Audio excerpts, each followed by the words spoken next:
Maagang nakatating si Gabriel sa Pink Fire Karaoke Club sa lungsod ng Caloocan. Kakaunti na mga customers at bawang lasing na mga ito. Napansin ni Gabriel na kaparadang dalawang police patrol car sa malapit na karaoke. Kinabahan siya. Alam niyang may inaabangan ng mga ito.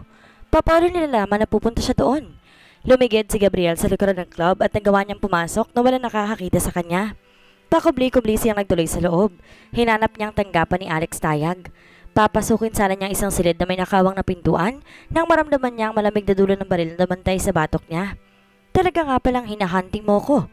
Alas ng lalaki may hawak ng baril, si Alex Tayag. Kamusta ka na, Alex? Walang takot na bati ni Gabriel. Pumasok ka sa loob. Ewan ko kung paano ka nakalusot doon sa mga parak sa labas, ani Alex. Pero hindi ka makakaligtas sa akin. Ang lakas ng loob mong pumunta dito? Papatayin mo ko? Tulad ng ginawa mo kay Henry Alonzo at kay Attorney Romulo Salvador. Paano mo nga pala nalamang paparito ako? Hindi mo na dapat malaman dahil mamamatay ka na rin ngayon. Hindi mo ako maaaring pantayin. Nagtapat na sa akin si Charit may pinirmahan nitong statement na ikaw pumatay sa asawa nito. Nasa akin ebidensya laban sa inyong dalawa. May nag-iingat sa ebidensyang ito at kapag hindi ako nakabalik, pupunta ito sa pulis at ipapakita to. Alam mo na mangyayari sa'yo, Alex. Anong ebidensya? Nanginig ang kamay ni Alex sa pagkakahawak nito sa baril. Yung pre-arranged schedule niyo ni Chari para magkaroon kayo ng tight alibi. Nakuha ito ni Romulo kaya binirayan niya siya para wag ipresenta ito sa hukuman. Kaya ako nagdusa sa krimeng kayo ang gumawa. Hindi namin alam ni Chari na nakuha ni Romulo ang ebidensya. Hindi naman kami nagkausap ni Romulo kahit minsan at hindi ako pumatay sa kanya. Hindi ako umaalis dito sa Caloocan. Hindi ako pumupunta sa Cebu. Hindi ko nga alam na naroon pala siya. Sinungaling. Alam mong kakanta siya sa akin kaya pinaslang mo. Kahit kailan, hindi ako nagpunta ng Cebu. Ikaw sigurong yumali sa kanya dahil sabi mo nga pinagkanulo ka niya. Napalunok si Gabriel. Bigura naman siya. Sabi ng tumawag sa akin kaninang umaga, pupunta ka rito para patayin ako. Ikaw din daw pumatay kay Attorney Romulo. May tumawag sa'yo kaninang umaga? Sino? Wala ka na ron. Galit na asik ni Alex at bigla nitong isinalya si Gabriel sa sulok na kinilalagyan nila. Iniumang nito dito ang baril. Alam ni Gabriel na dumating na ang oras niya. Naramdaman ni Gabriel na umangat ang katawan niya at nag-slide sa mesa ni Alex patungo sa nakatayong lalaki. Maraming mga bagay sa ibabaw ng mesa na nalaglalagan na mapang-abot sila ni Alex at buong karahasang maglaban. Pilit na inaagaw ni Gabriel ang baril hanggang sa maputok ito pero walang tinamaan. Kinarate ng dating pulis ang kamay ni Alex. Nabitiwan ito ang baril. Sinuntok ito ni Gabriel ngunit nagawang makabangon si Alex at tumakbo ito. Tinungo ang pintuan at nakalasakan ng club. Hinabol ito ni Gabriel. Napansin ng lalaking wala na doon ang dalawang mobile patrol cars na mga pulis. Kailangan madala ni Gabriel si Alex Tayag sa presinto para makapagsabi ito ng katotohanan. Para lubusan na siya makalaya at mapatunayang wala siyang kasalanan kahit kailan. Nawala si Alex sa karamihan ng mga naglalakad na mga tao sa labas. Parang mawawalan ng ulirat si Gabriel. Si Alex lamang ang lead niya. Ayos na sanang lahat dahil pumayag na si Chari na magbigay ng signed confession and statement. Pero may tumawag kay Alex Tayag kaninang umaga at inaleto rito ang dating bodyguard ni Henry Alonzo. May nakakalam sa mga galaw at kilos sa Gabriel at inuunahan siya nito. Sino? Tanong ni Gabriel sa sarili. Si Cindy lamang ang nakakaalam ng lahat ng ito. Pero imposible namang ang abogadang kasama nito ang gagawa ng ganito. Palagi silang magkadikit ni Cindy. Samantala, alalang-alala si Cindy sa pook na pinaghihintay nito kay Gabriel. Ano na kaya ang nangyari sa lalaki? Matagal nang nawala ito. Nasaan ka na, Gabriel? Lihim na himutok ng abogada. Iniibig kita. Ayoko nang mabuhay kung mawawala ka pa. Hindi inaasahan ni Cindy ang kinahinatnan ng pagsasama nila ni Gabriel. Ngunit tila sinadya ang lahat para magkalapit sila. At pagkatapos ay mawawalang muli si Gabriel sa kanya. Ayaw niyang isipin ito ngayon. Bumalik lamang ang lalaki. Gagawin niyang lahat para mapaligaya ito. Sa mga panahong magkakasama pa sila hanggang sa matapos sa mga pangyayari. Halos mapalundag siya nang biglang sumulpot si Gabriel sa pinaghihintayan ni Cindy. Ano nangyari? Sabik na tanong ni Cindy. Nagtapat ba si Alex? Tapos na ba ang problema? Sana ngay natapos ito, Cindy. Pero nakatakas si Alex. Isinalaysay ni Gabriel sa dalaga ang mga nangyari. Umuwi muna tayo sa apartment. Hindi tayo magtatagal dito, ani Cindy. Ipinagtimpla niya ng kape si Gabriel na makauwi na sila. Nakabili si Cindy na espesyal na ensaymada habang naghihintay siya at inihain niya ito sa lalaki. Kumain ka muna. Mukhang gutom ka at pagod. Masuyong wika ng dalaga. Hinawakan ni Gabriel ang kamay ng abogada. Mabutit naririto ka pa. Masuyong wika ng lalaki. Sinabi ko naman sa iyo na hindi mo ako madaling madidispatcha, ani Cindy. You won't get rid of me easily. Nagkatawanan sila. Matagal nang hindi naririnig ni Cindy na tumawa si Gabriel. Tila musika sa pandinig niya ang tawa nito. Binuksan ni Cindy ang radyo sa apartment nila. Palagi sila nakatutok sa anumang balita tungkol sa kasong kinasasangkutan. Sino kayang nagtip kay Alex Taig na pupunta ako doon? Biglang naitanong ni Gabriel. Nagtip kay Alex? May tumawag daw sa kanya kaninang umaga. That means nung palis na tayo dito may nakatawag na sa kanya. Hindi kaya si Chari? Baka nagbagong isip ito sa bandang hulit na laman itong mahal pa rin itong Alex na yun. Baka nga inartehan lamang tayo ng babaeng iyon at involved sila ni Alex sa pagpatay kay Romulo. Pero naniniwala ako kay Alex na hindi itong pumasnang kay Romulo. Dahil kung siya, hindi na sana ito tatawag ng pulis. Nang dumating ako doon, may nakabang na 2 mobile patrol car sa akin. Nakaparada mga ito sa tapat ng karaoke ni Kumag. Siya daw ang nagpatawag ng pulis. Ayon na rin sa kanya. Pero siya ang pumatay kay Henry. Bakit siya tatawag ng mga pulis? Pero hindi alam ng mga pulis ito, hindi ba? Tayo lamang nakakaalam dahil sinabi ni Chari. Anong gagawin natin ngayon?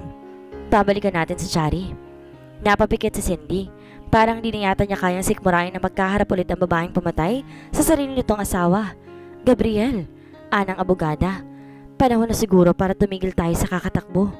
Anong ibig mong sabihin? Pumunta na tayo kay Major Aguilar. Matutulungan niya tayo. Hindi. Magsasalita pa sana sa Cindy nang marinig nila ang tinig ng newscaster sa radyo. Ito'y may kinalaman sa mahiwagang pagkamatay ni Attorney Romulo Salvador kamakailan sa kondo nito sa Cebu City. Hinihinalang may kaugnayan ng pagkawalan ng karaoke owner na si Alex Tayag sa pagkamatay ng manananggol. Masugid na pinaghanap ng mga may kapangyarihan ng 2 suspects na maaaring makapagbigay ng linaw sa mga pangyayari. Marahil ay ako ng suspect na tinutukoy. Himudok ni Gabriel na siyang pumatay kay Romulo. Meron pang isang pangyayari may kaugnayan sa kasong ito. Pagpapatuloy ng tagapagbalita sa radyo. Isa sa mga involved sa original na kaso na kinasasangkutan ni SPO4 Gabriel Mercado, ang biyuda ng biktimang si Henry Alonzo. Natagpo ang patay kaninang umaga sa kanyang tahanan sa Quezon City. Hinihinalang isang kaso ito ng suicide. Nagpatiwakal ang biktima dahil sa overdose ng sleeping pills. My God, no! Nasambit ni Cindy. Desperado na marahil yung pobreng babae. She was a battered wife, lonely and misunderstood. Kasing desperado ko. Mahinang-mahina ang tinig ni Gabriel. Isa-isang nawawala mga taong maaaring makatulong sa akin. Ang mga witnesses na kailangan kong ipresenta sa korte. Gabriel. Mula sa likuran niya iniyakap ng dalaga. Si Gabriel. I'm so sorry. Ikinalulungkot ko rin, Cindy. Pero sa palagay ko'y nakarating na tayo sa dulo ng landas. Sayang at nagpakamatay si Chari. Bakit kaya nito naisipang gumawa ng ganoon? To take her own life? Naitanong ni Cindy. Naaborido siguro. Hindi nito kayang harapin ang posibilidad na makulong ito habang buhay o mahatulan ng death penalty. Wala na yata akong pag-asa, Cindy. Ipit na ako. Hindi makakatulong ang pangyayaring kasama kita dahil minsan naging boyfriend mo si Romulo. Kailangan siguro maging Superman ang kaibigan mong si Major Aguilar para matulungan niya ako. Nagningning ang mga mata ni Cindy. Ang ibig mong sabihin, payag ka na makipagkita tayo sa kanya para humingi ng tulong? Wala na akong choice, hindi ba? Isa pa gagawin ko to para sa'yo dahil sabi mo tutulungan ka niya. Tutulungan niya tayo, Gabriel. Tayong dalawa. Gaano mo ito kakilala, Cindy? Pati ang misis ito, si Helen Aguilar. Kaya ka bang makakabuti ang pakikipagkita ko sa kanila? Very close ako sa mag-asawang ito, lalo na kay Helen. Para ko na ito nakatatandang kapatid, kasi close din si Romulo sa kanila. Na magkahiwalay kami, lalo kami nagkalapit ni Helen. Meron pa ring agam-agam sa puso ni Gabriel. Kilala din niya si Major Diego Aguilar. Kasamahan niya ito sa presinto noon. Silang dalawang palaging nakahanay sa mga promotions at sa mga karangalan. Tahimik na tao si Diego Aguilar. Hindi nito type ang maghangad ng mga promotions o awards kung hindi ito kusang ibibigay dito as a silver platter. Kaswala mga relasyon nila ni Diego. Naggagalangan sila, but they were never close to each other. May distansya sa pagitan nilang dalawa. Kung kay Romulo Salvador malapit ang damdamin ni Diego Aguilar, alanganin si Gabriel na sa kanya papanig ngayon ang station commander nila sa presintong pinanggalingan niya. Maliban na lamang kung makukumbinsin niya ito na wala siyang kinalaman sa pagkamatay ni Romulo sa Cebu. Makakatulong na malaki si Major sa paghanap kay Alex Tayag. Ito ang lead na kailangan mo para mailantad ang katotohanan. Narinig ni Gabriel ang tinig ni Cindy. Kapag nahuli ito, maayos ng lahat. Sa puntong ito ay nagpahinuhod na si Gabriel. Pagod na siya at litong nito. Naawa na rin siya kay Cindy na ayaw namang humiwalay sa kanya. Kung ang sarili lamang niyang iisipin ni Gabriel, maaari na siguro siyang lumayo at magtago. Pero si Cindy?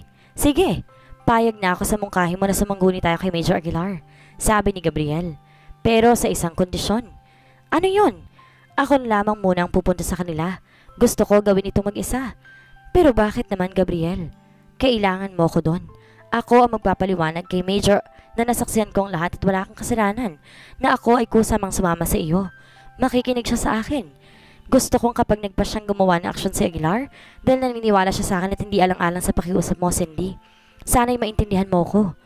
Pero ayaw ko nang maghintay pang muli, Gabriel. Tulad ng ginawa ko nang pumunta ka sa Pink Fire Karaoke Club ni Alex Tayag. Halos mamatay na ako sa kaba. Bakit? Mangiyak-iyak na tanong na Cindy. Anong binabalak mong gawin? Hindi ko alam. Depende ito sa pag-uusap namin ni Major Aguilar. Parang natatakot ako, Gabriel. Sabi mo mabubuti silang tao, hindi ba? Hintayin mong tawag ko, hintayin mo akong dumating dito. Ipangako mong hindi ka natatawag sa kanila hanggat hindi tayo nagkakausap. Tumango sa Cindy. Walang nagawa ang dalaga kundi sumunod dahil nakapagpasya na si Gabriel. Pinal na ang desisyon ng lalaki. Kailan mo binabalak na pumunta doon? Bukas ng umaga. Linggo bukas sa tiyak na naroon si Diego sa bahay. Malamlam ang mga mata ni Gabriel nang tumingin kay Cindy. May mensahe sa mga mata ng lalaki na nagpapahiwatig ng isang pangako. Bagay na nagpahina sa mga tuhod ni Cindy. Lumapit ka sa akin, Cindy. Ani Gabriel at nilahad nito ang kamay sa dalaga. She ran into his arms. Nagpalukob siya sa mga bisig ni Gabriel. Gusto niyang mamatay ng mga oras na iyon sa mga bisig ng lalaki. Maaring ito na ang huling gabing malaya ako. Gusto kong maging espesyal ito. Gusto kong pagsaluhan natin ito. Huwag ka namang magsalita ng ganyan, Gabriel. Tutol ni Cindy. Lalo lamang ako natatakot. Ipinatong ni Gabriel ang baba nito sa ulo ng dalaga. Nakayaka pa rin siya dito. Gusto kong matandaan ng gabing ito habang nabubuhay ako dahil kapiling kita. Kumain muna sila. Nag-isa ng ampalaya si Cindy na paborito ni Gabriel at pritong bangus. Simpleng ulam ngunit para sa kanilang dalawa, ito na ang pinakamasarap na pagkain na tikman nila in a long time. Tutulungan kita maghugas ng pinggan, ani Gabriel. Pagkatapos ay magpapahinga tayo sandali. At pagkatapos ay ano? Nag-init ang mukha ni Cindy. I'll make love to you sa buong magdamag. Masuyong bulong ni Gabriel, his breath hot against her cheeks. Aangkinin ko ang lahat sa iyo, puso, katawan at kaluluwa. Ang init sa sikmura ni Cindy, nagsimula ng gumapang sa buong katawan niya. Sa buong magdamag? Gumatol ang tinig ng dalaga. Hindi ko ba nasabi sa'yo na sanay ako sa puyat? Humilig si Cindy sa dibdib ni Gabriel. May nalabas siyang kaganapan sa kanyang katauhan na tila lahat ng kanyang emosyon, sensasyon at pananabik ay nakasentro sa mga sandaling ito. Habang nabubuhay siya, sabi ni Cindy sa sarili, hindi niya makakalimutan ang mga sandaling ito. Kung maaari lamang sanang tumigil sa pag-inog mundo ng mga sandaling iyon. Ngayon lamang naranasan ni Cindy kung paano talagang lumigaya sa pagiging malapit lamang sa isang minamahal. Sa dampi lamang ng mga labi ni Gabriel sa kanya, sa tinig ng lalaki, sa amoy ng aftershave lotion ito. May nabili nga pala akong brandy, saad ni Gabriel. Uminom muna tayo para ngayong gabi. That sounds interesting, sang-ayon ng abogada. Mag-toast tayo. Ani Gabriel at tinaas ito ang kanyang braso na sinalubong ng baso ni Cindy. Sa iyo, sabi ni Gabriel. Ang pinakamaganda at pinakamakulit na babaeng nakilala ko at pinakamatigas ang ulo, natatawang dugtong nito. At sa iyo, ani Cindy, sa iyong kalayaan at pagbabagong buhay, para sa ating dalawa, sabi ni Gabriel. Narinig nilang tinutugtog sa radyo ang isang lumang awitin, ang Once There Was a Love. Magsayaw tayo, ani Gabriel at tinilasiya si Cindy patayo. Nagsayaw na tayong minsan at hindi ko nakakalimutan yon. Naging laman iyon ng aking mga panaginip. Nanginig ang katawan ni Cindy. May naging damdamin din pala sa kanya si Gabriel noon pa man. Yumakap siya kay Gabriel at dahan-dahang kumilos ang kanilang mga katawan sa himig ng musika. Kahit anong mangyari kanya ang gabing ito, naisip ni Cindy, ang natatanging gabing ito. Humaplos ang kamay ni Gabriel sa katawan ng dalaga. Hinapit siya ng lalaki sa katawan nito at nadama ni Cindy ang kailangan na siya ni Gabriel. Gaano kakahusay manghilod ng likod? Tanong ni Gabriel. Likod ng ano? Katulad ng likod ko halimbawa. Maliligo kasi tayong dalawa. Lalo na mula si Cindy. Napalilok siya. Ewan ko.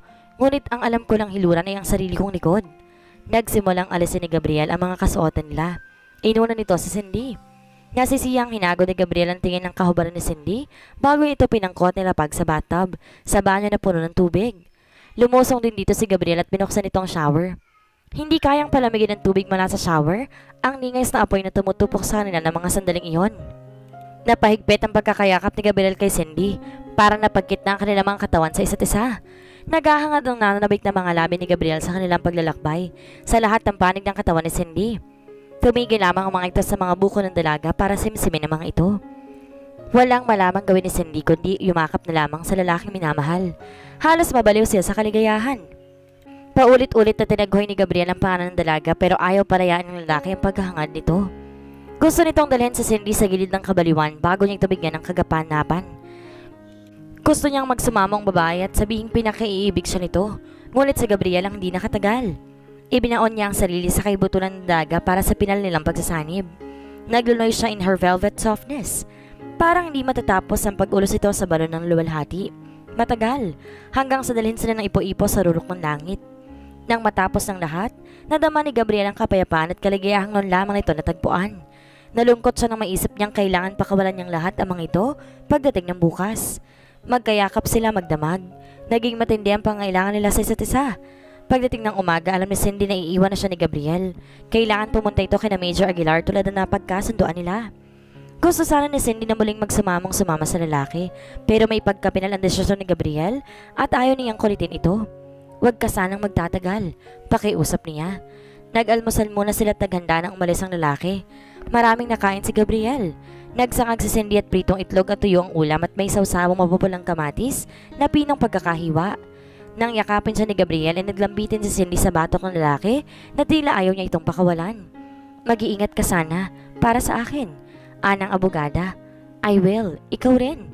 Masuyong halik na ginawa ni Gabriel kay Cindy. Masuyo at puno ng pagmamahal. Nasa labas si Gabriel ng apartment nang saglit na tumigil ito. Tumingin siya sa kapaligiran, sa kalangitan, sa lahat ng mga bagay na madapuan ng kanyang mga mata. Maaga pa't wala pa masyado naglalakad sa kalye. Gustong isaulo ni Gabriel ang lahat ng mga nakikita nito, lalo ng anyo ni Cindy. Ang magandang mukha nito. May isang bagay na hindi niya maaaring ipagsawalang bahala o kalabanin. Iniibig niyang abogada. Umiibig siya rito ng buong puso, kaluluwa at isipan. Gustong gusto ni Gabriel na sabihin ito kay Cindy. Ang mga kataga ng pag-ibig na magdatari sa kanya dito magpakailanman. Ngunit papaano niya magagawa ito samantalang alam niya na wala siyang maibibigay na magandang buhay at kinabukasan kay Cindy. Marahil higit na mabuti na lamang na wag niyang ipaalam kay Cindy na mahal niya ito. Mas magiging madali sa kanilang dalawang paghiwalay. Higit na mabuti na ito. Hindi mapakali sa apartment si Cindy. Hindi may paliwanag na takot na nangungumatngat sa kanyang damdamin at isipan. Parang hindi maganda ang kanyang pakiramdam. Dapat sa mga oras na ito nakatawag na sa kanya si Gabriel. Sa lalong madaling panahon basta nagkausap na sila ni Major Aguilar, pangako sa kanya ni Gabriel kahapon. Marahil naman naroon si Major sa bahay nito dahil linggo ngayon. Paano kung nasabat ng mga pulis si Gabriel o ni Alex Tayag? Parang pusang hindi mapaanak si Cindy. Pabalik-balik siyang lakad ng lakad sa loob ng kanyang silid. Malapit na siyang masiraan ng bait. Iniangat niya ang receiver ng telepono at denial ang numero ni na Major Aguilar. Busy ang linya. Huwag kang tatawag sa kanila hanggat hindi tayo nagkakausap. Ito ang bilin sa kanya ni Gabriel. Pero hindi na siya makakapagpigil.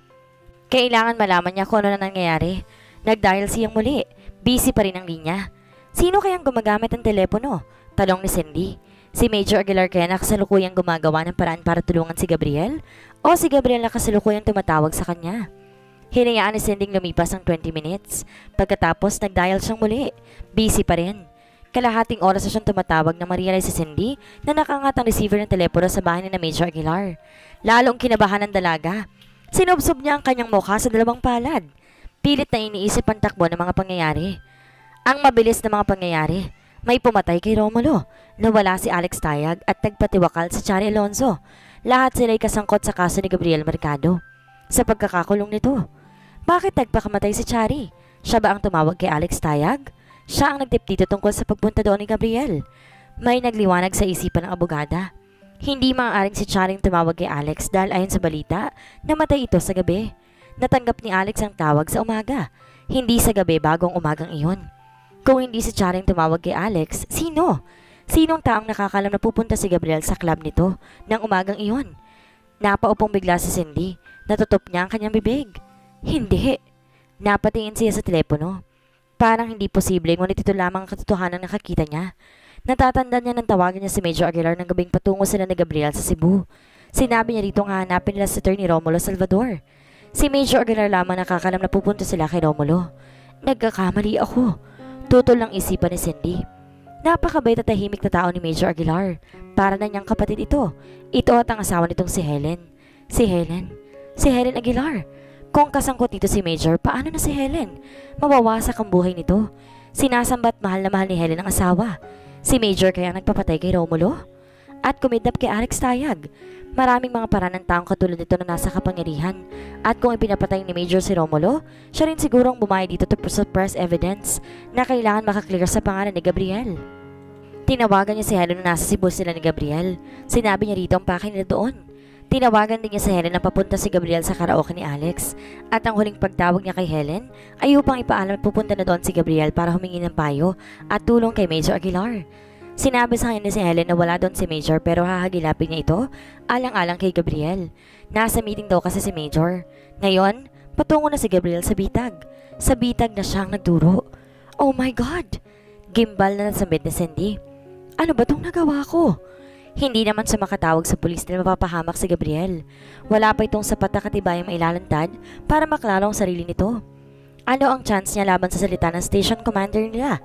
At sinong maniniwala sa isang ex-convict na sumira sa kanyang parole regulation? Kung noon ay isa pa siyang magiting na alala ng batas, nagawa siyang i-frame up, ngayon pa kaya? Kailangan mailigtas niya si Gabriel sa kapahamakang siya ang magiging dahilan. Hindi kasi niya sinunod ang sinabi sa kanya noon ni Gabriel na huwag siyang tatawag kanino man na hindi mo na nagsasabi sa lalaki. Siya ang nagpumilit na pumunta si Gabriel kay Major Aguilar.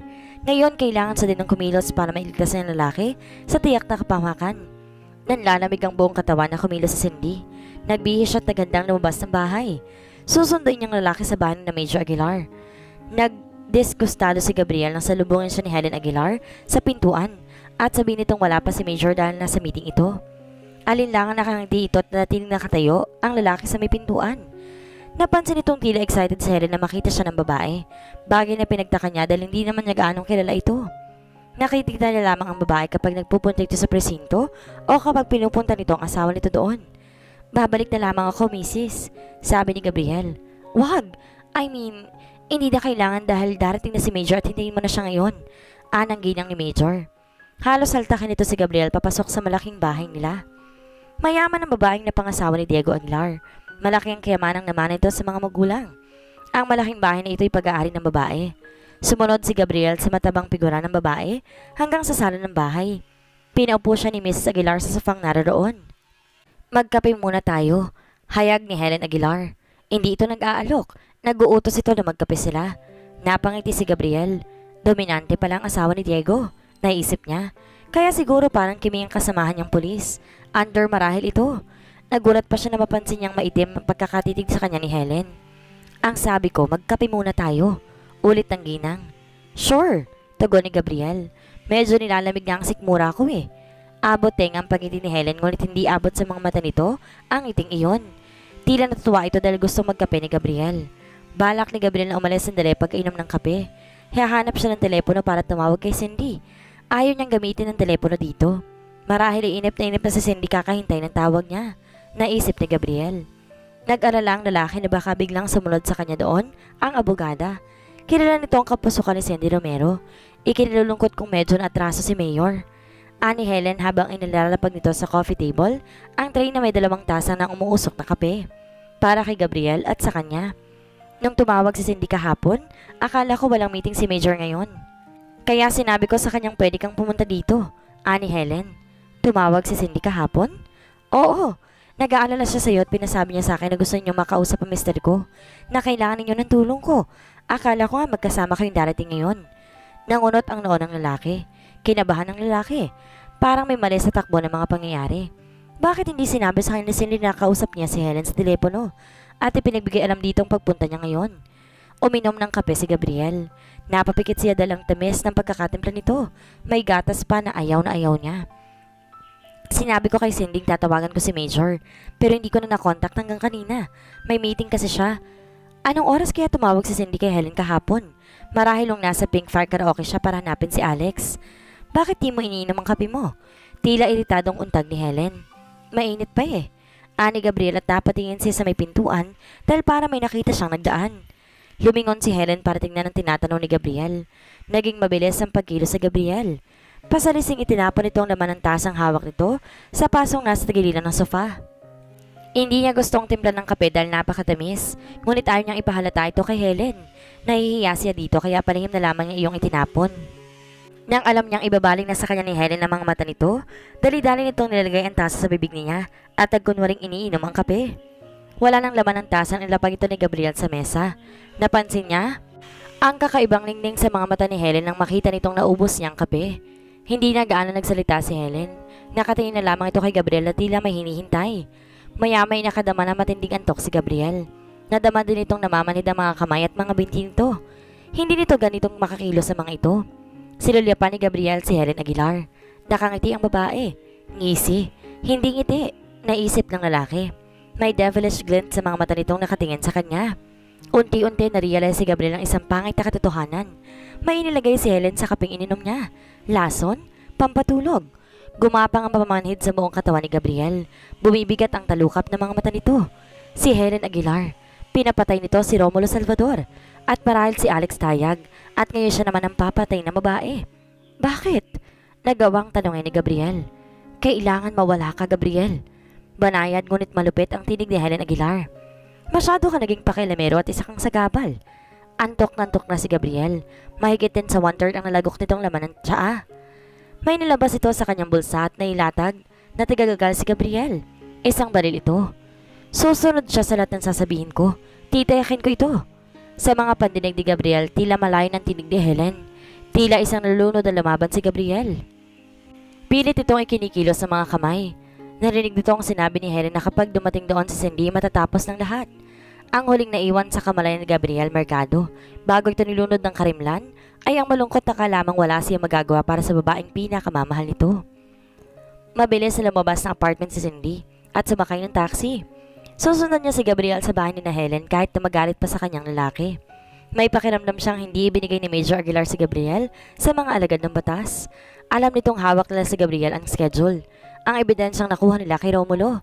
Habang hawak niya ito, may alas sila ni Gabriel laban kay Major. Kinapa ni Cindy ang papel na nakatago sa secret pocket ng blazer niya. Sasabihin niya kay Major na tinago niya ito sa isang lugar at ibibigay lamang niya kapag pinakawalan nila si Gabriel. Naisip niya si Helen. Kakampi sa kanya ito. Tutulungan sila ng asawa ni Major na kaibigan niya. Halos nangangatog na sa nervous si Cindy nang diinan nito ang doorbell sa bahay ni Major Aguilar. Nagulat pa siya na agad nabuksan ang pintuan. Si Helen na nagbukas at ngiting-ngiti ito sa kanya. Cindy, mabuti tumating ka na. Kanina pa kita hinihintay. Masayang bati ng babae. Akala ko magkasama kayong darating ni Gabriel. Parang ibang mga kilos ni Helen. Nanibago si Cindy. Narito ba si Major? Tanong ng abogada. Umiling si Helen at nakadama ng ginawa sa Cindy. Yayayain niya nang umalis sila ni Gabriel. Mamayang gabi pa siya darating. Naatraso dahil mahabang meeting nila. May nakikita si Cindy sa mga mata ni Helen na noon lamang niya napansin. Si Gabriel, narito siya hindi ba? Oo, narito siya. Hinawakan siya ni Helen sa bisig at inakay siya sa may sala. Tahimik na tahimik sa buong bahay. Ni wala kahit isang katulong na napansin si Cindy. Alam niyang tatlo ang mga katulong ni na Helen. Hinihintay ni Gabriel si Major. Nakatulog na siya. Nakita ni Cindy nakasandal sa sofa si Gabriel at tulog na ito. Bagay na pinagtaka ng abogada dahil hindi ugali ni Gabriel ang matulog sa mga lugar na hindi pamilyar dito. Naupo si Cindy sa tabi ni Gabriel. Tinapik niya ito sa balikat. Alam niyang mababaw lamang kung maidlip ang lalaki kaya nagtaka siya nang hindi ito nagising. Kinabahan si Cindy. Niyugug niya ang balikat ni Gabriel. Gabriel, gising. May mahalaga tayong pag-uusapan. Gabriel, baka hindi na siya magising. Maang na napatingala si Cindy kay Helen na nooy nakapalob ang mga kamay sa bulsa ng pantalon nito. Anong ibig mong sabihin? Natal ang boses ng abogada. Nilagyan ko ng sleeping pills ang kaping ininom niya. Tiniyak kong hindi na siya magigising. Kaswal ang tinig ni Helen. Para lamang ito nagsasabi ng kalagayan ng panahon. Parang inaalon ang sala sa mga paningin ni Cindy. Nanlamig ang buong katawan niya. Bakit, Helen? Matigas na naging pagtawa ng asawa ni Major Aguilar. Bakit? Tinanong na yan ni Gabriel kanina, pero sasagutin pa rin kita. Masyadong maraming nalalaman ng lalaking yan. Isa siyang sagabal. Napatingin si Cindy sa natutulog na si Gabriel. Humihinga pa rin ito ngunit mahina. Nangingitim ang mga labi ng lalaki. Puno ng puot ang mga mata ni Cindy nang tumingin siya kay Helen. Hindi niya mapapatawad ito kapag may nangyari kay Gabriel. Napansin ni Helen ang galit sa mga mata ni Cindy. Inilabas ito ang baril mula sa kanyang bulsa at iniumang sa abogada. Huwag kang kikilos ng masama, Attorney Cindy Romero. Sarcastic ang wika ng ginang. Kakalimutan kong may pinagsamahan tayo. Malayo na narating ko para ngayon pa tumigil. Nagimbal sa Cindy. Ano nangyayari sa asawa ni Major Aguilar? Hindi na niya kilala ito. Tila wala sa tamang katinoan si Ellen. Mauunawaan mo rin kung bakit nagawa ko ito, Cindy. Banayad na sabi ni Helen. Maiintindihan? Ngayon ay alam ng Cindy na si Helen ang may pakanan ng lahat. Ito ang sumuhol kay Romulo para manahimik ang abogado tungkol sa ebidensyang saring nakasalba kay Gabriel. Si Helen ang nagpapatay kay Romulo at siyang tumawag kay Alex para patayin si Gabriel. Ngunit bakit? Ano ang dahilan? Bakit, Helen? Alam ba ito ni Major? Hindi niya alam. Wala siyang nalalaman. Ngunit ang lahat ng ito'y ginagawa ko para sa kanya dahil mahal ko siya. Napahawak si Cindy sa kamay ni Gabriel. Nadama niyang lumakas ang pulso nito kaysa dati. Nabuhay ng loob ang abogada, ngunit hindi siya nagpahalata kay Helen. Kailangan lansahin niyang babae. I-distract niya ang atensyon nito para hindi nito mapansin si Gabriel. Ipaliwanag mo sa akin, Helen. Ani Cindy para magkaroon siya ng panahong makabelo at makapag-isip kung anong gagawin. Habang magkasama sa presinto si Diego at si Gabriel, palaging lamang mayabang na yan. Palaging nahuhuli sa mga promotions, parangal at awards si Diego ko. Alam mo naman yon, masyadong mabait at mahinahon, hindi fighter katulad ni Gabriel. Humigpit ang hawak ni Cindy sa kamay ni Gabriel. Naramdaman niyang gumalaw ang kamay ng lalaki. Tandang naiintindihan nito ang mga iniisip ng bugada. Sinulya pa ni Cindy ang hawak na baril ni Helen. Kung maaagaw lamang niya ito. Natatakot siyang baka pumutok ito at tamaan si Gabriel. Nang makasuhan si Gabriel, nagalak ako dahil nawawala na si Salanda si Diego. Nang pumunta sa opisina ni Diego si Romulo para kusapin totoo ko sa ebidensyang aabswelto kay Gabriel, naroon ako at wala noon si Major. Ipinakita sa akin ni Romulo ang schedule na ginawa ni Chari Alonzo at Alex Tayag. Sinabi ko kay Romulo na wag na ito i-present sa court. Babayaran ko na lamang ito ng malaking halaga para maipuhunan ito sa negosyo. Maraming utang si Romulo. Maluho ito at mabisyo. Kaya tinanggap niya ang aloko. Napapikit si Cindy. Totoo palang lahat ng mga sinabi ni Gabriel sa kanya. May kim-kim ding galit si Romulo dyan kay Gabriel dahil sa'yo. Ito ang katotohanan gustong malaman ni Cindy. Dahil kung ano nung kasinungalingan ang tinanay mo sa ulo ni Romulo. Asik ni Cindy, tungkol sa amin ni Gabriel. Cindy, darling, alam ni Romulo may lihim kang pagtingin kay Gabriel. Halata ito sa pagsulap-sulap mo dito. Malagkit. Nakita ito ni Romulo na noon ay inggit ng Gabriel dahil mas malakas ang karisma nito kaysa sa kanya. Kahit tong high school pa raw sila, talo siya kay Gabriel sa maraming bagay. Huminga ng malalim si Helen at nagpatuloy. Ikaw lamang nag-iisang bagay na pwede niyang ipagmalaki kay Gabriel. Kaya't sumama ang loob niya ng mahalata niyang pati ikaw may lihim na pagtanggi sa kanyang kaibigan. Napapikit si Cindy. Saglit siyang nakadama ng guilt. Ibinili kanya ng mga alahas at mamahaling regalo sa mga perang ibinibigay ko sa kanya. Ngulit nang magkahiwalay kayo ay sumama ng ugali ni Romulo. Ginabitan niya ako ng pambablackmail. Hinututan niya ako. Nang malaman niyang pupuntahan niya sa Gabriel, nagbanta siyang ibubunyag ang lahat at ibibigay ang hawak na ebidensya. Kung hindi ko siya bibigyan ng malaking halaga para mga ibang bansa siya. Naghihirap na ako halos sa mga panahong yon. Nagbayad ako ng taong presahang kukuha ng nasabing ebidensya kay Romulo, ngunit nanlaban ito kaya nabaril. Hindi nakitang ebidensya. Ako ang tumawag kay Alex para patayin si Gabriel, pero pumalpak ang duwag na iyon. Ngayong alam mo ng lahat, tutulungan mo akong itapon ng katawan ni Gabriel bago dumating si Diego. No way! Hindi mo ako mapapasunod. Akin ang yung schedule na Chari at Alex, yung ebidensya. Wala yun sa akin. Ibibigay ko lamang kapag pinalis mo daw ko dito, kasamang katawan ni Gabriel. Humalakak ang ginang. Ano ako, sira? Lumakas ang adrenaline ni Cindy nang lundagay ng natauhan ng si Gabriel si Helen at tumilapon ng baril ng babae. Agad na naago ni Cindy ang baril at ilang sandali pa, si Helen ang bilag ng dalawa. Tumawag sila ng pulis sa telepono. Nang dumating ang mga pulis, bubulong-bulong pa rin si Helen. Ginawa kong lahat to para sa akin si Diego. Para kay Diego. Anitong paulit-ulit. Isang taga-NBI ang kumuha ng statement mula kay Helen Aguilar na pinirmahan ng babae. Pagkatapos, tulalang tumitig sa kawalan si Helen. Natulala ito, pero naipagtapat niyang lahat ng mga ginawa niya tungo sa kapahamakan ni Gabriel. Inamin ito mga pagpatay niya sa mga biktima. Naalala ni Cindy si Major Aguilar. Nahabag siya rito. May tumawag na sa kanya. Anang taga-NBI. He has been notified accordingly. Dinala ng ambulansya si Gabriel para malapatan ng kaukulang lunas. Napailing si Cindy. Napakasama pala na ibinubunga ng labis na ambisyon at paghahangad sa kapangyarihan. Nasabi nito sa sarili. Nahuli din later si Alex Tayag na nagbigay ng full statement tungkol sa pagpatay nito kay Henry Alonzo. 3 araw lamang sa ospital si Gabriel. Bukod sa busog ng lalaki, hindi nito ininom lahat ng kape at malakas ang resistensya nito. Si Attorney Cindy Romero ang humawak sa reopening na kaso ni Gabriel. Napawalang sala ito sa bintang na pagpatay kay Henry Alonzo. Nakamtan nito ang katarungan at ang katuparan ng pangarap na marinis nito ang dangal at pangalang ng lungisan. Kumilos din sa Cindy. Nagpalabas siya ng press release sa lahat ng mga pahayagan na nagsasadad na pawalang sala si SPO3 Gabriel Mercado at kailan may walang nagawang krimen ito. Nagkaroon ng kaukulang public apology sa magiting ng pulis na naging biktima ng frame-up. Tiniyak na Cindy na kasamang larawan ni Gabriel sa bawat press release na lumalabas. Hindi ko alam kung paano ako magpapasalamat sa iyo, Cindy. Halos maluhang sabi ni Gabriel habang kumakain sila ng abogada sa isang tahimik na restaurant pagkatapos maayos-ayos ang lahat. Utang ko sa iyo ang aking buhay. Pero muntik na kitang ipahamak, Gabriel. Dahil sa katigasan ng ulo ko, nagtatawag ako kay na Helen na hindi muna sumasangguni sa iyo. Hindi ko naman kasi akalaing gagawin ni Helen iyon. Wala sa itsura niya. Napakabait na yun noon sa akin. Hinawakan ni Gabriel ang dalaga. Tapos na yon, Cindy. Buhay pa ako, tayo, at wala kang kasalanan. Kung hindi sa katigasan ng ulo mo at kakulitan, hindi sana natin malalaman ang katotohanan. Gabriel, sana'y mapatawad mo ko.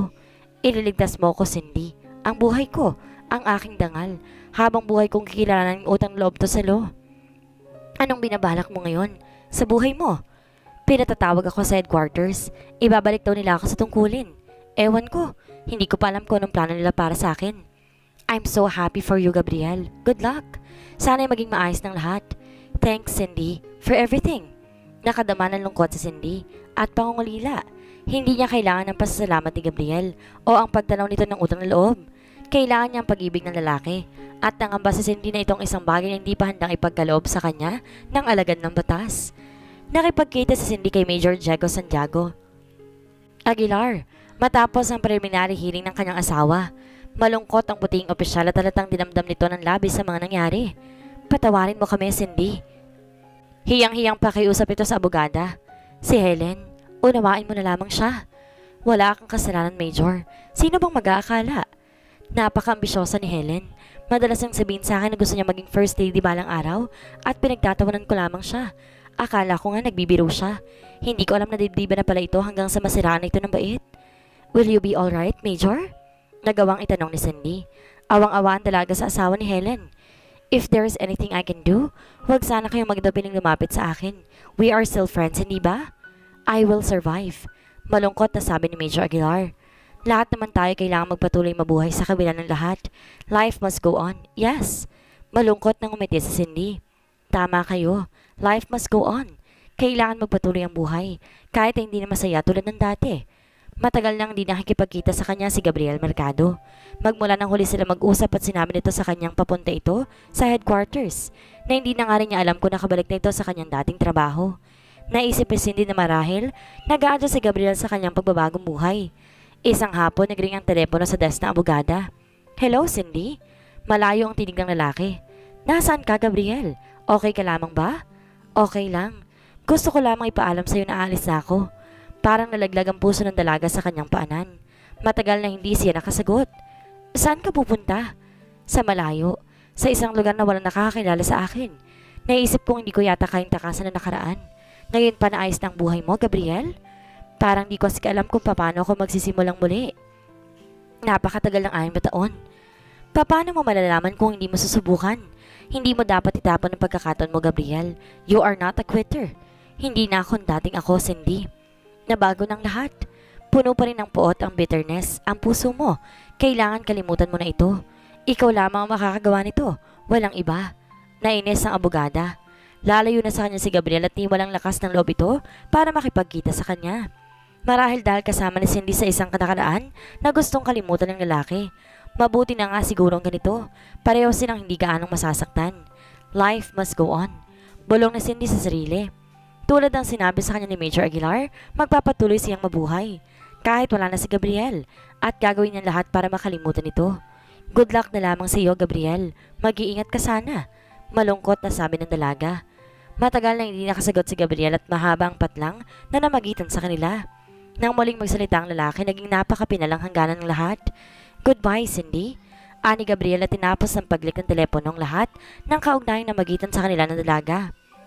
Pagkaraan ng 3 buwan, nagpa siya sa Cindy na umalis ng bansa at doon na manirahan sa kapatid niyang doktor sa Canada. Naging mahirap para sa dalagang ginawang paglimot sa lahat ng mga laalang may kaugnayan sa kanila ni Gabriel. Nakikita niyang lalaki kahit saan, sa mga uniformadong pulis na nakakasalubong niya sa daan, sa bawat kliyenteng lalaking pumapasok sa nilang tanggapan, lalo na kapag hapon na. Habang nasa Maynila siya, hindi siya titigilan ng mga laalang ito. Naging duwag si Gabriel. Wala siyang magagawa dito. Talaga sigurong ganoon kapag wala sa sirkulasyon na matagal na panahon ng isang nilalang. Kung sana'y binigyan lamang siya ni Gabriel ng pagkakataon na tulungan niya ito sa pagbabagong buhay. Kung sana'y nagtiwala ito sa kanya, hanggang sa mabasa ng abogado sa mga pahayagan na bumalik na si Gabriel Mercado sa kanyang tungkulin sa police force. Nabigyan ito ng promotion. Siya na ang station commander na pumalit sa nagbitiw na si Major Diego Aguilar. Napag-alaman ni Cindy ng ibang bansa si Major Aguilar nang matapos ang paglilitis sa asawa nito na nahatulan ng panghabang buhay na pagkakabilanggo. Ngunit tuluyan na nasiraan ng bait si Helen. Nakulong ito sa National Mental Hospital. Hindi na marahil natagalan ni Major Aguilar ang lahat, kaya umalis na lamang ito sa bansa. Nabuhay ng pag-asa si Cindy. Ngayong maayos ng buhay ni Gabriel, tatawag ito sa kanya. Gusto sana niyang tawagan ng lalaki ngunit nagpaalam ito sa kanya. Kailangan si Gabriel ang gumawa ng unang hakbang para magkabalikan silang muli. Naging linggo ang mga araw at ang mga linggo naging mga buwan. Hindi tumatawag kay Cindy si Gabriel. Ngayon nalaman ni Cindy na tapos na nga ang lahat sa kanila ng binata. Tinanggap na niya na hindi na siya tatawagan pa nito. Ang munting ningas ng pag-asa na aandap-andap sa puso ng dalaga, tuluyan na nga naglaho. Sa tindi ng hinanakit at sama ng loob, isinumpa ni Cindy sa sarili na hindi niya kailanmang pababayaan pa ang sariling muling masaktan ng ganito. Lalo niyang pinagtibay ang desisyon niya na umalis na sa Pilipinas. Marahil makikita niya sa ibang bansa ang kaligayahang naging mailap sa kanya. Inaayos ng abogada. Ang kahon ng desk sa opisina niya, isang hapon nag-uwian ang lahat ng mga kawani doon. Naghihintay siyang lumuwag ang traffic bago siyang muwi, tulad ng dating gawi. Hello, Cindy? Hindi yan namalayan ng panauwing nakapasok sa kanyang tanggapan. Nakatayo ito sa harapan ng mesa niya. Sinalubong niya na walang emosyon ng mga titig ni Gabriel. Ikaw pala, nabasa ko nasa force ka ng muli. Kamusta? Gusto kitang makausap. Tulad ng dati, diretsahan ko magsalita ang lalaki. Naka-uniform si Gabriel at higit na matikas ito. Hindi na nila kailangan magkausap. Para ano pa? Tapos na ang relasyon nila, ni hindi siya naalalang tawagan ng lalaki. Para ano, Gabriel? Marami akong gustong sabihin sa'yo, Cindy. Ayoko makipag-usap sa'yo, Gabriel. Umalis ka na. Gusto mo bang dito tayo magtalo o sa isang pribadong lugar? Tinitiyak ko sa'yong kahit saan. Kailangan pakinggan mo ko. At uulitin ko sa'yong wala akong interes anumang sasabihin mo. Pero sasabihin ko pa rin. Sasama ka ba sa akin na maayos? O kailangan kargahin kita hanggang sa kotse mo sa ibaba? Parang nauulit ang isang eksena. Nang una siyang puntahan dito ni Gabriel, ganito ring oras. Kaya nga lamang walang problema lang ng lalaki. He is fully in control. Bumuntong hininga si Cindy. Kilala niya si Gabriel. Sige, sang-ayon ng dalaga. Pero sandali lamang. Akin ang susi ng kotse mo. Ako na magmamaneho. Hindi na ako umuwi doon. Sa apartment na inuupahan natin. Alam ko. Ayokong ihatid mo ako sa bahay ko. Matagal na akong pinagchichismisan doon. Iuuwi kita sa bahay ko. Ani Gabriel. Nawalan ng gana makipagtalo sa Cindy. Alam niyang si Gabriel din naman ang masusunod. Para matapos na lamang ang lahat, hindi na kumibupan dalaga. Sa isang maganda at bagong modernong bahay, bungalow project sa Project Signal na ni Gabriel sa Cindy. Dito ka nakatira? Iginala ng abogada mga paningin niya sa magandang hardin na puno ng mga halamang namumulaklak. Marami ding mga mayayabong na punong kahoy na kapaligid sa hardin. Magugustuhan mo rito, Cindy. Nung nasa loob na sila ng bahay, hindi tumitingin si Cindy sa lalaki. Pero kabisado niyang anyo nito. Matikas, macho, malinis. Lalaking lalaki sa uniforme sa isang alagad ng batas. Masarap ang amoy ng cologne at aftershave lotion ng lalaki. Maayos ang pagkakasuklay ng bagong gupit na buhok nito. Anong gusto mong inumin? Juice o coffee? Tinungo ni Gabriel ang ref. Huwag ka nang mag-abala. Hindi rin ako magtatagal. Sabihin mo nang gusto mong sabihin at ang makalis na ako, Gabriel. Hindi malaman ni Gabriel ang kanyang gagawin. Inaasahan niyang magiging madali, pero napakalamig sa kanya ni Cindy at ngayon natatakot siya. Nagkaroon ng tensyon sa pagitan nila. Gusto ko nang umuwi kung hindi mo ikagagalit, Gabriel. Pagod ako. Humakbang ang dalaga patungong pintuan nang haltakin siyang bigla ni Gabriel. Of course, magagalit ako, Cindy. Kailangan bigyan mo ako ng pagkakataong makapagpaliwanag. Naiintindihan ko. Sarkastik ang wika ng abogada. Hindi mo na ako kailangan. Kaya tinambak mo ko sa isang tabi na parang isang maruming basahan. Yan ba ang nasa isip mo, Cindy? Hindi naman mahalaga sa'yo kung ano nasa isip mo. Kailanman hindi ako nagkaroon ng halaga sa'yo. Kinailangan mo lamang ako noon. Ginamit mo ko. Nagkakamali ka, Cindy. Ayoko kasing gumawa noon ng mga pangakong hindi ko natitiyak kung matutupad ko. Kaya lumayo muna ako para may handa akong sarili ko. Natakot ako na baka hindi kita mapaligaya. Hindi mo nagawang magtiwala sa akin. Ganun ba, Gabriel? May tiwala ako sa'yo. Sa sarili ko ako nawala ng tiwala. I felt so insecure. Alam kong kapag hindi ako lumayo, hindi ko mapipigil ang sarili kong lumapit sa'yo. Nagawa mo nang lumayo, Gabriel. Nagpaalam ka na nga eh. Cindy, hinawakan ni Gabriel ang dalaga sa mga balikat nito. Galit na pinalis ng dalaga ang mga kamay ng lalaki. Huwag mo akong hawakan. Ayokong hinahawakan mo ko. Kung gayon, patunayan mo. Bago nakakilo sa Cindy, nahaltak na siya ni Gabriel at ikinulong sa mga bisig nito. Halos madurog ang mga labi ng dalaga na agad na nabihag ng bibig ng lalaki. Pilit na nilalayo ni Cindy ang mukha niya, pero kinubkob ng kamay ni Gabriel ang likod ng ulo niya at talong pinagdiinan nito sa kanya ang mga labi nito. Ayaw pa kawalan ni Gabriel si Cindy. Isinisigaw ng isipan ni Cindy na labanan si Gabriel, ngunit ayaw sumunod ng katawan ng dalaga. Walang nangyari sa pagpupumiglas niya. Lalo naging mainit at pamusok ang mga halik ni Gabriel. Humingi ang mga labi nito ng katugunan. Ipinagkit niya nangangatog na katawan ni Cindy sa matipunong dibdib niya. Nang hindi makawala si Cindy, tumuro na lamang ang mga luhang pinipigil niya. Malakas ang paghinga ni Gabriel. May ninga sa mga mata nito na kilalang kilala ni Cindy. Nadama ng dalagang pananabik sa katawan nito. Huwag kang umiyak, Cindy. Masuyong pakiusap ni Gabriel. Iniibig kita, sweetheart. Pinigil ni Cindy ang paghinga. Tumingin siya sa mga mata ni Gabriel. Hindi niya malaman kung maniniwala siya o matatakot. Matiim ang pagkakatitig sa kanya ni Gabriel, ngunit nakangiti ang lalaki. Pinakaiibig kita, Cindy. Ulit ng lalaki. Sa palagay ko'y umiibig na ako sa'yo noon pa. Nawalan lang ako ng karapatan para sabihin to sa'yo. Inilapat ni Cindy ang mga palad niya sa magkabilang pisngi ni Gabriel. I love you too. Bulong ng dalaga. Siguro naman matagal mo nang alam to. Gaano mo ako kamahal, Cindy? Sapat na ba para pakasal ka sa isang ex-convict? Natawa si Cindy sa gitna ng pagluha. Wala akong kilalang ex-convict. Aniya, tama ka. Ako man ay wala ng kilang ex-con. Humaplos sa puso ni Cindy ang ngiti ni Gabriel. Pakakasal ka kaya sa medyo nalaos na pulis? Ngumiti si Gabriel na nagsisimulang gumawa ulit ng pangalan. Pakakasal ako sa'yo, kahit sino ka pa. Ganyan kita kamahal, Gabriel. Sana'y mapaligaya kita, Cindy. Magagawa mo, Gabriel, kung talagang mahal mo ko, dahil sapat ng isang tunay na pag-ibig para lumigay ang puso ng isang tulad kong nagmamahal ng tapat sa'yo. Hinapit ni Gabriel sa kanyang dalaga. Hinagka ng buong pagsuyo. Ipinadama nila sa isa't isang luwalhating dulot ng isang matatag na pagmamahalan. Sa buhay ng tao, hindi na talaga nawawala mga taong may inggit sa katawan. Gagawin ng lahat makamit ng kagustuhan kahit na nga ang kapalit nito ay kamatayan. Gayunpaman maaaring may nakakatakas sa mata ng tao, pero sa mata ng Diyos, wala.